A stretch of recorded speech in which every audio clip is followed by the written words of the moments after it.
नमस्कार दोस्तों, आपका हमारे चैनल में स्वागत है।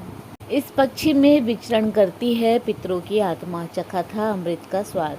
दोस्तों, पितृपक्ष में कौवे को भोजन कराने की परंपरा प्राचीन काल से है। पुराणों में भी इसका उल्लेख मिलता है। कहा जाता है कि कौवे को कराया गया भोजन सीधे पितरों को प्राप्त होता है। पितृपक्ष के दौरान ज़्यादातर घरों में कौवों को भोजन कराते हुए देखने मिल जाता है। पुराणों की एक कथा के अनुसार इस पक्षी ने अमृत का स्वाद चख लिया था, इसीलिए मान्यता के अनुसार इस पक्षी की कभी भी स्वाभाविक मृत्यु नहीं होती। कोई बीमारी एवं वृद्धावस्था में भी इसकी मौत नहीं होती। इसकी मृत्यु आकस्मिक रूप से ही होती है। श्राद्ध पक्ष में कौवों का बहुत अधिक महत्व माना गया है। इस पक्ष में कौवों को भोजन कराना अर्थात अपने पितरों को भोजन कराना माना गया है। शास्त्रों के अनुसार कोई भी क्षमतावान आत्मा कौवे के शरीर में स्थित होकर विचरण कर सकती है। भादो महीने के 16 दिन कौवा हर घर की छत का मेहमान बनता है। ये 16 दिन श्राद्ध पक्ष के दिन माने जाते हैं। कौवे और पीपल को पितरों का प्रतीक माना जाता है। इन दिनों कौवों को खाना खिलाकर एवं पीपल को पानी पिलाकर पितरों को तृप्त किया जाता है। माना जाता है कि कौवे के रूप में हमारे पूर्वज ही भोजन करते हैं। कौवों को भोजन कराने से सभी तरह के पितृदोष दूर हो जाते हैं। जिस दिन किसी कौवे की मृत्यु हो जाती है उस दिन उनका कोई साथी भोजन नहीं करता। कौवा अकेले में भी भोजन कभी भी नहीं खाता। वह किसी साथी को साथ मिलकर ही मिल बांटकर भोजन ग्रहण करता है। कौवा लगभग 20 इंच लंबा गहरे काले रंग का पक्षी है, जिसके नर और मादा एक जैसे ही होते हैं। कौवा बगैर थके मीलों उड़ सकता है। कौवे को भविष्य में घटने वाली घटनाओं का भी पहले से आभास हो जाता है।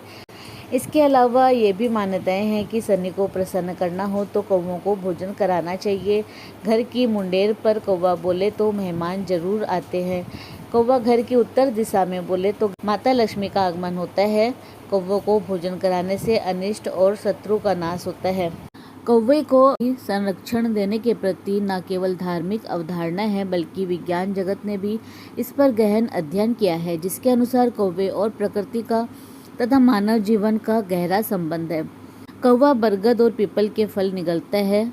फलों के ऊपर का गुद्दा उसके पेट में पच जाता है और उसके पाचन तंत्र में गुठली के जमाव की प्रक्रिया शुरू होती है। इसकी आंतों में ऐसा एंजाइम होता है जो गुठली को अंकुरित करने के लिए अनुकूल वातावरण देता है। ऐसे में जब कौवा कहीं भी बीट करे वहाँ पर बरगद और पीपल के तैयार बीज गिराता है और उसका जल्द ही जमाव होने लगता है। यही वजह है कि इमारतों पर और धरती पर जहाँ जहाँ स्वतः ही पीपल के पेड़ उग जाते हैं। पीपल और बरगद ऐसे पेड़ हैं जिनमें से ऑक्सीजन 24 घंटे निकलती रहती है। यदि कौवे को संरक्षण ना मिले तो पीपल और बरगद के पेड़ों का विलुप्त होने का खतरा बढ़ जाएगा। मादा कौवा भादों के महीने में अंडा देती है। इसके अलावा मादा कौवा भादों के महीने में अंडा देती है। भादों के महीने में ही पितृपक्ष आता है। 9 दिन में कौवे का बच्चा अंडे से बाहर निकल आता है। मादा कौवा घरों की छतों से पितरों के निमित्त रखा भोजन उठाकर ले जाती है। यह आहार पौष्टिक होता है जिसे वह रोजाना अपने बच्चों को खिलाती है। इससे कौवे की प्रजाति भी बढ़ती रहती है।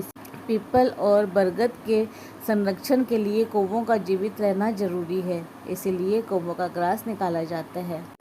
दोस्तों, इसी प्रकार और भी रोचक जानकारी के लिए आप हमारे चैनल को लाइक शेयर व सब्सक्राइब करें। हमारे चैनल में विजिट करने के लिए धन्यवाद।